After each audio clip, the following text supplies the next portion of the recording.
And you think that someone that's been in America for almost a decade will get used to it.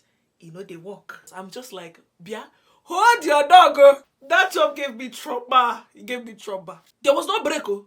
I literally had to tell him one time, I was like, yo, can we have a break? Because it's giving slave.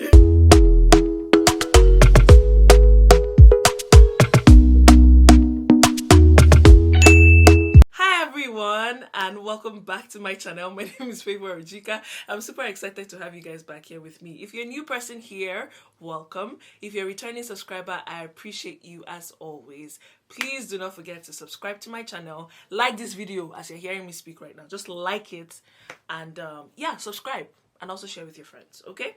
Without further ado, let's just get right into this video. Today I'm going to be telling you guys about how I quit my first job here in America, my first job after graduation. Yeah, if you want to hear all about that story, then please definitely keep on watching. So, you guys know that every time I sit down on this chair, it's about to be lit with my story times. I graduated my bachelor's degree in 2016. It was time for me to graduate, right? And then I started looking for jobs. Right before graduation, you know how people find jobs and like, oh, I got a job in this, I got a job in that. And, you know, you are happy for them, but in your head, you're like, God, when will my own turn come? It did not happen, as you can imagine. But then the minute I graduated, I moved back home. I feel like reality kind of dawned on me. That summer, I needed to find some sort of hands-on experience in what I wanted to do. So I was looking for entry-level roles. And prior to that, I was interviewing on campus, but most employers will tell you, oh, they cannot hire you just because you're an international student and just because you would require sponsorship eventually. Anywho, I wanted to use that period to work regardless, that 3 months that I had before going back to school in the fall. So that period, I was applying to every and anywhere. I had traumatic experiences that summer. It was not even funny. But for the sake of this, I'm not even going to go into detail. I remember coming back home and I was applying to every and anywhere. And then I remember having this particular job that called me in for an interview. And I was like, Chukuna. My most important thing was at least getting my foot in the door. And I kept asking myself questions like, what exactly am I doing wrong? Is it that my resume is bended? Like, I don't understand what's going on. And to be honest, I'm going to digress a little bit. Knowing what I know now, I have seen my progress when it comes to this job search thing. Like, you have no idea. You understand? I feel like every single step was supposed to happen for me to get to where I am right now. Even though I know that I've not gotten to where I want to be, but where I am right now, looking back, it was orchestrated by God himself. Do you understand? And every little experience, good, bad, ugly, worse, was for a particular reason. It all had to lead up until this particular point. So that's a word right there. If you want to grab it, grab it. If you don't want to grab it, oh. Anyway, you know, this job called me in for an interview. I was so excited. As usual, I was preparing as much as I could, you know. And I went in there for the first interview. It went smoothly. They asked me my questions. Yay, it is a queen. Just now, you know, I was just talking everywhere. Oh, my name is Favour Ojika. Oh, yes, my bachelor's degree. Oh, yes, I can do all this for you. Oh, yes, this is my skills. Oh, yes. You know, I was just, I'm like, one support, speak, let them hear you, baby. They invited me to the second interview. And then fast forward to the third interview where they said, oh, this interview is pretty lax, but you have to meet with a manager at the time. So the first interview went really well. We didn't even interview in the building. We actually went out for coffee. It was with 2 people. Went really well. They called me back for the second interview. And then they talked about all the opportunities that the company was going to bring, blah, blah, blah. And I think this was it an account executive position or some other entry level, something related to marketing, you know, but in my head I was like, hey, it's kind of within like my sphere. It's in PR, it's in marketing, it's whatever. And then the third interview was with the Oga of that particular branch. So it made me really happy, and it was a black guy. So I was like, it's very rare. And in that particular company, it was a mix of most people of color, you know, somewhere in Minneapolis. So it made me really, really happy that, oh, you know, at least I'm going to be a part of a company that is more diverse, if that makes sense. And I read up everything I could on the company, even though on their website their information was kind of vague, but I had enough to work with to prepare for the interview. Anyways, long story short, I met with their Oga Patata, and the dude was really, really excited. This time he was just quoting figures. Oh, people make up to 200k. Yeah, this was as at 2016. So, but he was telling me that with the perspective of how far I could go eventually in my career if I should work with them. So I'm like, oh, nice. You know, he talked about all the conferences that this particular position offers, you know, that you could go. And in my head, I'm like, with my suit at that time, my blazer, I was like, yes. You know, it looked like something that I was interested in, because they showed me the world through a very micro lens. Long story short, he said, congratulations, we've given you the job. Like, I just wanted to meet you in person so that I could tell you about the job. I said, okay, that's amazing. That was how he said start tomorrow. They talked about compensation, but they said something that it was going to be commission based. One, I didn't know the difference between commission based and hourly. I know the difference, but they sold it in such a way that the way you are going to work is going to be based on experience, and you are going to have mentors that will put you through. Do you understand? And in a day, you can, you know, if you sell so and so things, you can make so and so amount. Like, that was how they sold it to me. So in my head, I was like, okay. And then they told me that my working hour is going to be between 11 a.m. and 9 p.m. That does that work for me? I said, me that don't even like to wake up early. Hey, this is God sent to. She like God. I said, yes, put me in. One night, I'm gonna be there. I was starting the next day. I woke up early. I was already ready by like 9. And then by 11 o'clock, I saw everybody. And then they just gave me a shirt. They said, oh, you're going to wear a shirt. And this is me with blazer coming to the work, right? I didn't wear heel. I wore flat shoe. But I think somebody was like, oh, you wore flat shoe? I said, yes. They said, you are going to need running shoes. One day, I did not even understand what this person was talking about with running shoes. I was like, running shoes? He was like, yeah, you're going to need running shoes. And it's like canvas, you know, so like, or sneakers, something like really flat and comfortable, you know. And I was like, no, you know, if it's flat shoes, then I don't have to worry too much about it. I'll be okay. One, I didn't know what I was in for. Jesus Christ. That was how we went to the site, and the guy that was with me that was supposed to mentor me, they said, oh, he's one of the highest workers, that he was promoted within 1 week, maybe 2 weeks of working. I'm like, what kind of work is that they are promoting you within 2 weeks? You must be a very hard worker. And in my head, I was just like, I was very, very ambitious. I still am ambitious, but not that kind of ambition because that will kill me. Oh, Monique, God forbid. Anyways, I was just like, oh, you know, like, I will try my best to impress them because, you know, I'm just starting and I really want them to keep me. One Nemo. That was how the guy, first of all, when we parked the car, he was like, do you want to eat something? Because it's already lunchtime. I was like, yeah, I'll have some Subway. While we were at Subway, he said you could change what you're wearing to the shirt, you know. And I wore the shirt. Let's just say we got there around like 12. That was how we were walking around all the neighborhoods in Minneapolis. One day, we were walking. At this point, we were walking to Jerusalem. And what was I doing with the job? One, I will walk. We'll go and knock on somebody's door. And then we'll come down and start waving. Oh God, I have trauma. I have trauma. Oh Lord Jesus. We will knock. We'll come down and we'll start waving and smiling until somebody opens their door. If they don't open the door, you leave them there. You go to the next house. You knock. You come down. You start waving until they come and open the door for you. And when they open the door, then Oga will now start talking and start selling. Literally, we were selling internet. And then we had some people that would come and bang door. Or some people had animals in their house. And if you know me, I'm no animal. I don't use my 2 ears that God used to create me. I'm scared. I have a phobia for both dogs and cats. And you think that someone that's been in America for almost a decade will get used to it. You know, they work. It does not work with me.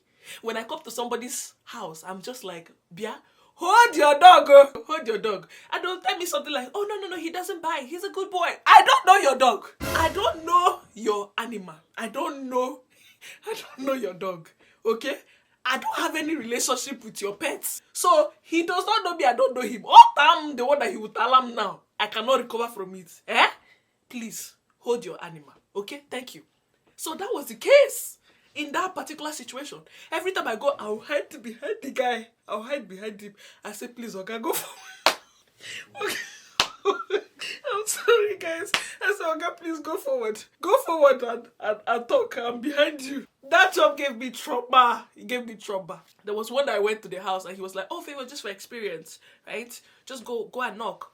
And, you know, I knocked without even knowing what I was in for. And a cat welcomed me in front of the dog. One day, I said, Jesus, Onyeba. The Nigerian in me just jumped out. The guy was like, oh, Favour, no, you're fine. And I give him that. He was really sweet. I don't even like. He was like, no, Favour, you're fine. Don't worry, I'll take care of it. I said, I'm not going to do this work.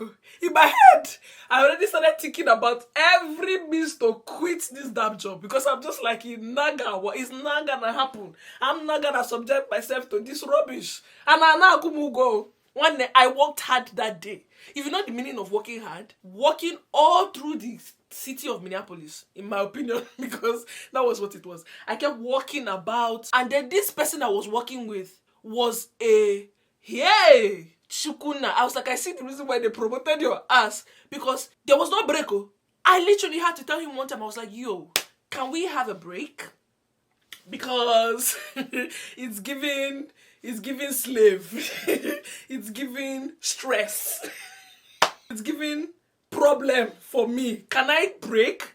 And then I now realized why somebody said take running shoes, because the waka where we waka that day one day. Sorry, my emotions are a little bit heightened because the more I remember it, the more I'm having trauma, because I saw God that day. Jesus Christ. I had to tell him one time, I was like, because I was we're looking at the time, it was like 4, 5, almost 5:30, no break. We just they waka they go. I said, bros, I don't understand. Can we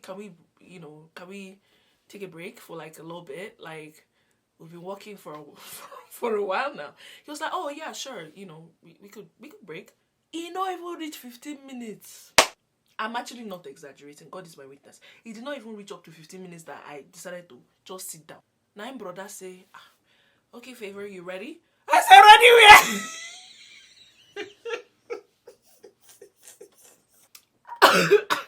I said, ready where? Am I ready to? Okay, I'm not ready. Anya go Brishi. Can't you see that I'm not ready? Are you blind? Can't you see that my ass is not ready? We left around 7:30, almost 8. Yeah, around that time. And throughout that period that we were walking around like homeless people, it was only one customer that he managed to sell to. And he just said, oh, there are some days like that. Some days you don't sell anything. That was basically what it was. So the idea is the company itself that you're selling for, they don't have the time or the energy to be going door to door to do selling, professional selling. They don't have that time. Do you understand? They do it through like big corporations, they advertise and stuff like that. But they hire companies like this, right, to employ people to go on a door-to-door basis to sell their services directly to the customers. So they are coming to meet you in your house to sell services. Like, it's like, yes, you know about this company, but I want you to actually act, and this is the only way I can get you to act, by selling to you. So that job actually takes a lot of skills. Communication skills is one of them, right?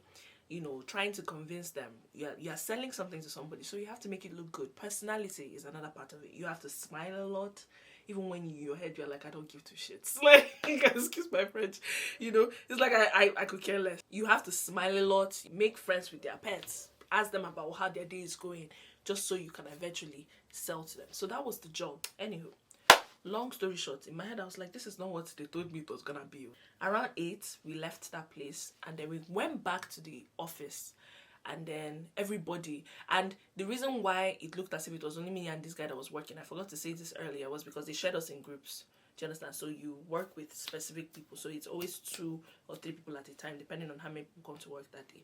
But it was commission based, and if you sell and that particular customer eventually comes to the company that you want them to come to, whatever they pay, right, or whatever you get from that particular customer, they aggregate it and then they give you your own commission. But then again, it's an if factor. So if you don't sell, your ass is gonna be broke. How do you want to pay for your rent?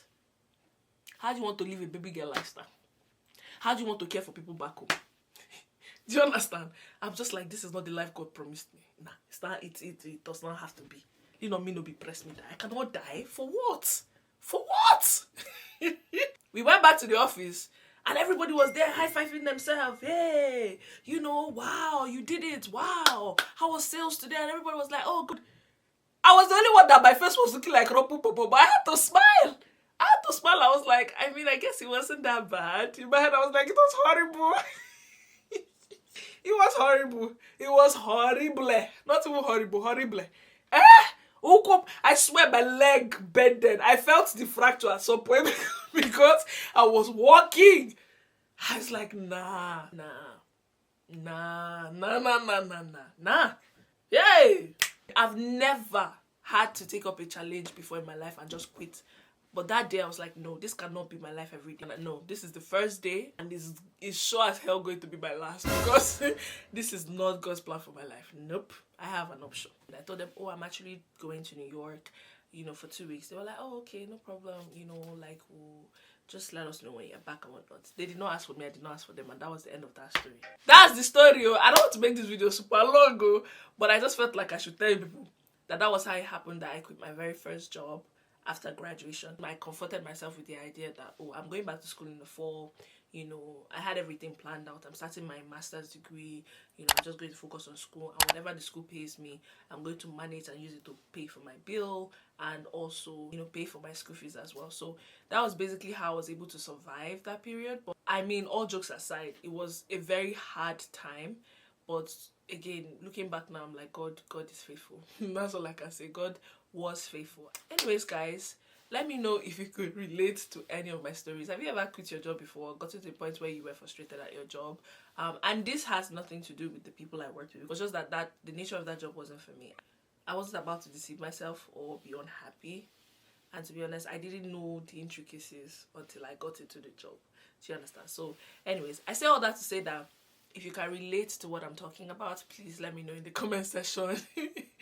You know, I know that in the course of telling the story, I was a little bit dramatic at some point, but please forgive me. It's just, like I said, when I think about it, hey, chukuna. It gives me some sort of trauma. Leave your comments below and let me know if you like this video. Let me know if you could relate. Let me know if you can't. Let me know what you would do if you're in that particular situation. Okay? Please do not forget to like, comment, share, and subscribe. Most of you watch my videos, but not all of you subscribe. I don't know why. Don't you find me funny enough? Don't you find me entertaining? Come on, help my life. I'll see you guys in my next video. Bye. My makeup is banging. So being an international student has never been easy, as I've always told you guys on this channel. But I always find a way to make it work because I'm the baddest. I'm kidding. But actually, I am the baddest because I feel like I'm bubbling. Anyway, the head and the tail of the matter is, I think I'm going to shoot this again.